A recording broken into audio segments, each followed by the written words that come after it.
Bienvenue dans une aventure hors du commun, direction le Mexique, terre mythique de la boxe anglaise où mon ami Soso et moi, nous avons décidé de relever un défi fou.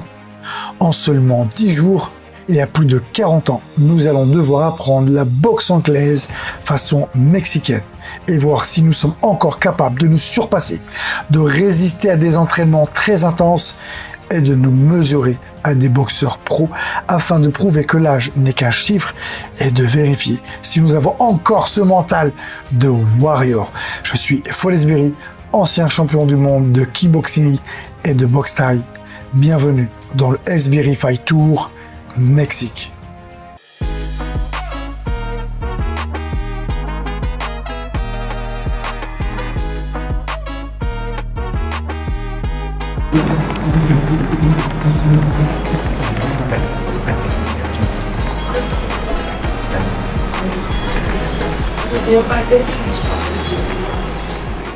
Debout à 6 h du matin, nous entamons notre premier footing à 4000 mètres. Et à cette attitude, l'air est rare. On a du mal à respirer et chaque foulée devient de plus en plus dure car nos jambes sont très lourdes. Et dès le début, waouh, on a senti que ça allait devenir très compliqué pour faire ce footing. Notre seul réconfort, c'est ce paysage qui est juste magnifique. Alors, le programme, il est simple, c'est on court 6 minutes, suivi d'1 minute de marche. On répète ça 3 fois pour arriver à faire un effort de 20 minutes.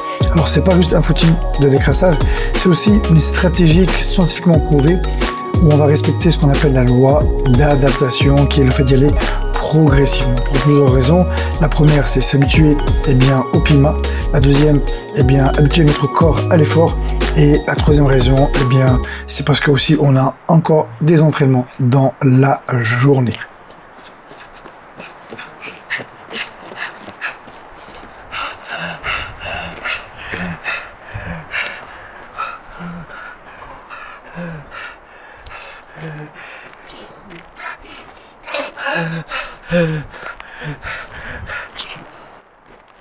On n'a pas d'oxygène.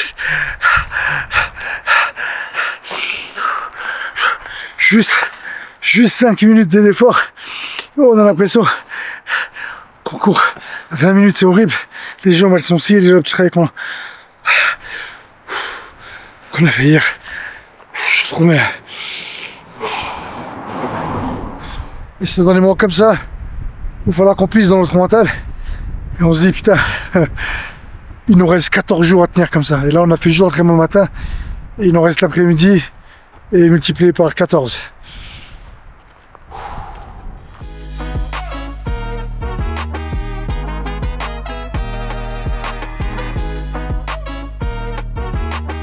Let's go! Maintenant, il est temps d'aller découvrir la méthode mexicaine pour apprendre la boxe anglaise. J'ai hâte de découvrir un peu ce que c'est. J'ai hâte aussi de vous faire découvrir tout ça. Car peu importe votre niveau, je suis sûr que vous allez apprendre plein de choses très intéressantes, que ce soit dans la préparation physique, dans la technique de la boxe, mais aussi dans tout ce qui est développement du mindset. Donc là, on va chercher Sofiane et let's go pour partir. Sans entraînement anglaise. Soso! Are you ready? Show me the number! Show, et let's go, parti.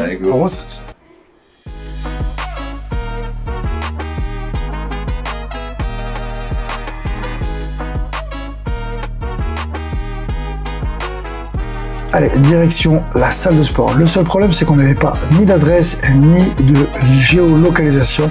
Donc, comme à l'ancienne, GPS où on demande par nous-mêmes.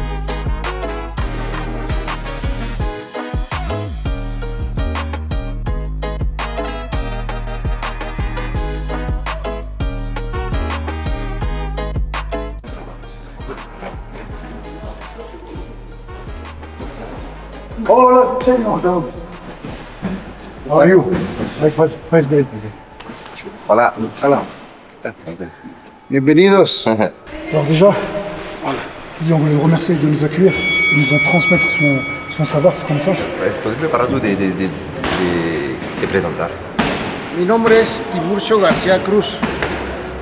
Yo me inicié en el boxeo en 1968. Il a commencé la boxe en 1968. Ah ouais. 1968, là il a 66 ans. Dans son club, il a plus de 40 pros et à peu près la même chose, je crois une vingtaine d'amateurs. Il a dû se retirer à un moment donné pendant 2 ans et ensuite il est revenu. D'accord. Est-ce qu'il peut nous dire maintenant quelle est la recette de la méthode mexicaine au boxe anglaise? En fait, ils ont une routine d'échauffement. C'est toujours la même, elle est un peu physique. Après, ils passent beaucoup de temps au départ avec les nouveaux sur la garde. Sur la garde et la position. Ils apprennent coup par coup.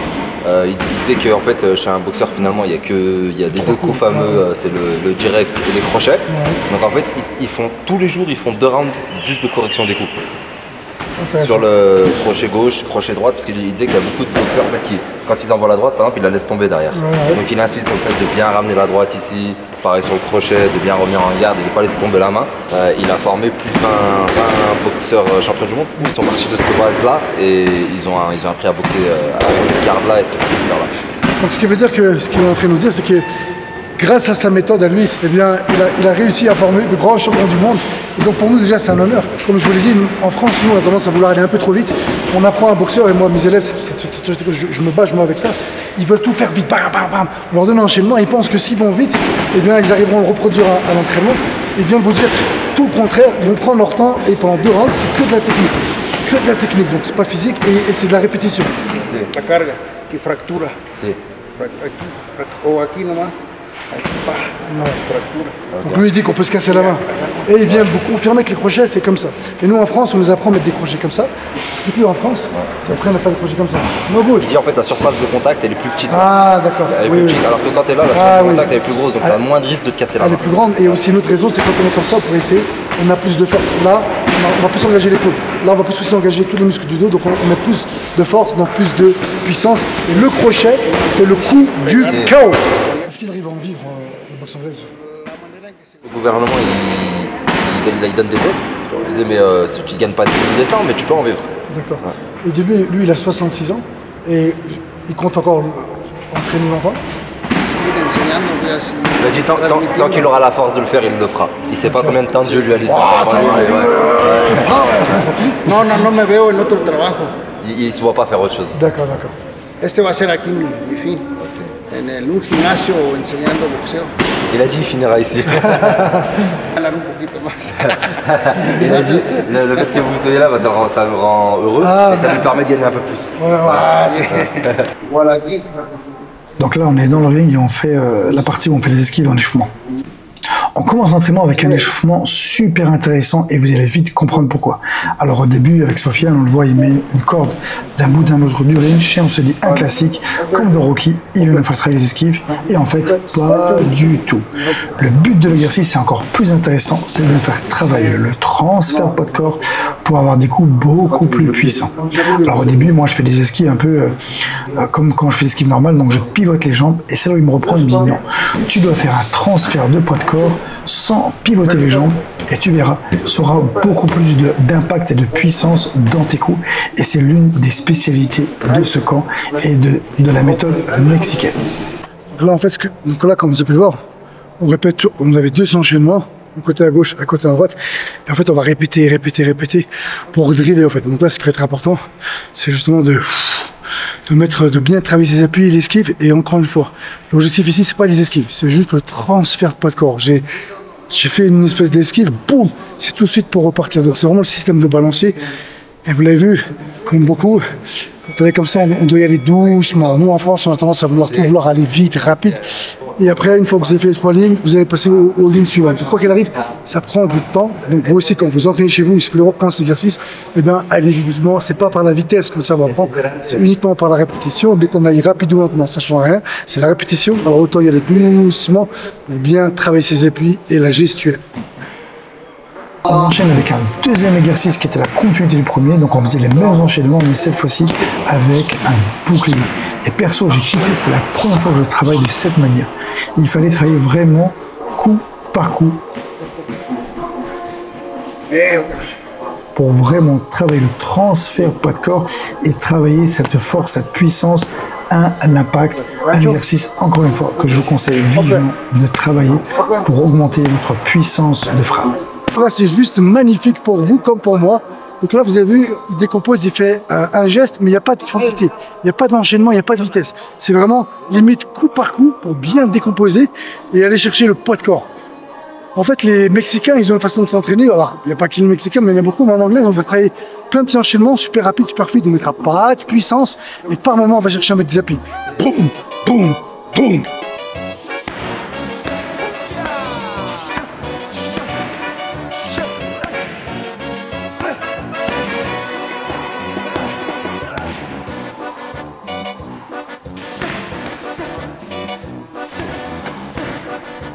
À un moment donné, j'ai accéléré, en fait, chose qu'il ne faut pas faire parce que c'était pas le but, c'est travailler coup par coup. Et à un moment donné, on a envie d'accélérer, bam, bam, bam, bam. Je l'ai surpris et il me dit non, non, non, c'est pas comme ça. Et il a raison. C'est important de bien décomposer chaque mouvement pour bien mettre les appuis. Et je me rends compte que par moment, quand je mets des coups, je suis un peu déséquilibré quand je mets un peu trop de vitesse. C'est pour ça que je mets un deuxième pour bien m'équilibrer, mais ça veut dire que si je suis déséquilibré quand je mets un seul coup, ça veut dire que mes appuis sont encore améliorés par moment. Je ne sais pas si vous êtes d'accord avec moi, si vous kiffez en tout cas ce séjour et que vous en apprenez, que vous en profitez en fait en même temps que nous.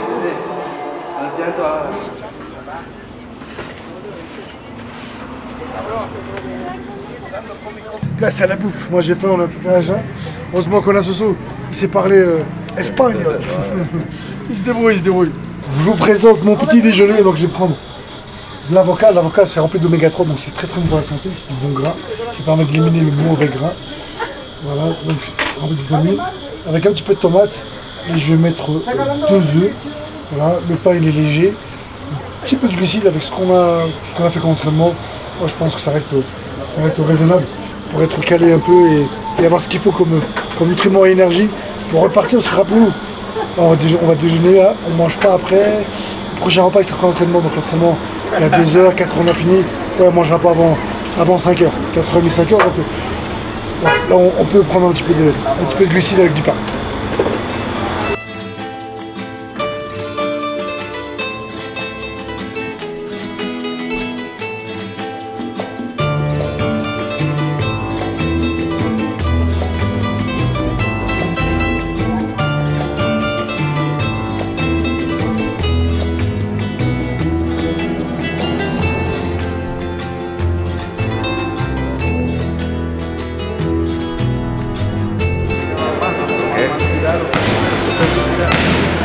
O a la derecha.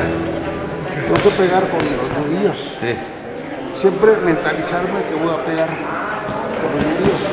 Porque si lo tiro así, no va suelto. Sí. Ahora los ganchos igual. Si lo tiro también. Ouais, tu disais par rapport à la question de bien visser les poignets et les mains quand on frappe, en fait les bras, de bien visser les bras en frappant et de bien casser les poignets sur les directs et sur les crochets et sur la position. Il disait de bien être entré au sol et surtout quand on frappe, de bien utiliser le pied, en fait, de se déplacer. Eux, il faut un appel du pied. Quand il envoie sa droite, il se déplace et il engage le corps. Et il revient. Tu me tiras 2 jabs, yo entro aquí. Okay. No, one, o sea, un jab. Y entro, despacio. O sea, no, trop rapide. Porque rápido no. Si.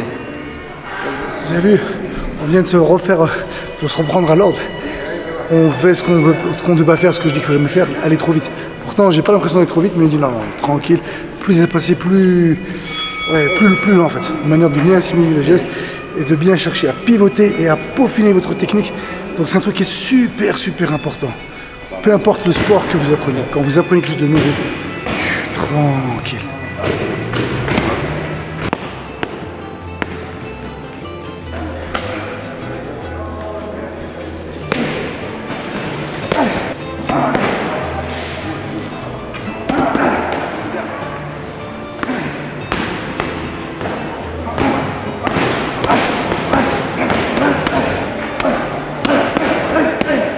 C'est juste le physique qui fait peur.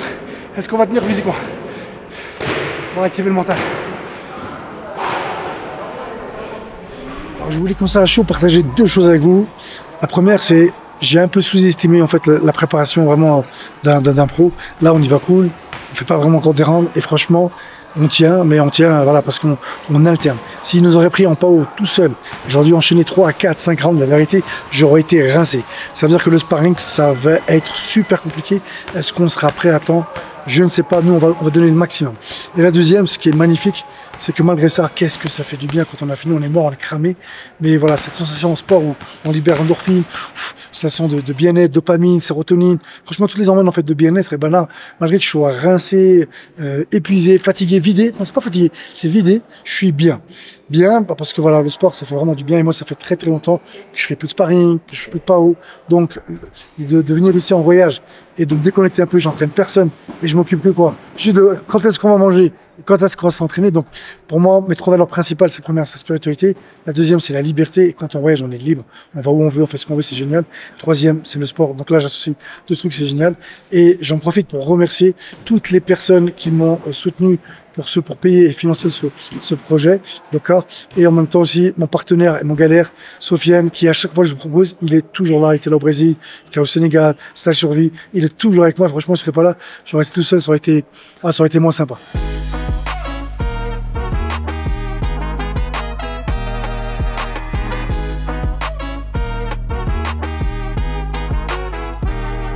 Bon alors je vous explique le topo, ça fait plus d'1 heure qu'on cherche un truc à manger. Comme la majorité des trucs, il y a du porc, et ben ça nous limite dans nos choix, donc ça devient compliqué. Bon, on a que déjeuner parce qu'on est parti d'entraînement sans manger, on a pris une douche et on s'est dit allez on va chercher maintenant un truc à manger, il est 19 h, donc en France c'est 3 h du matin. Donc la fatigue des entraînements, la fatigue du décalage horaire, plus la faim, la première journée là, elle pique, là j'ai plus envie c'est manger et aller faire dodo.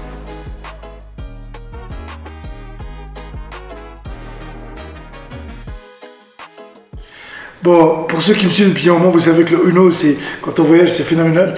Le Uno, par contre, c'est un jeu qui fait appel à la stratégie. C'est bien beau d'avoir de belles cartes, mais savoir bien les utiliser.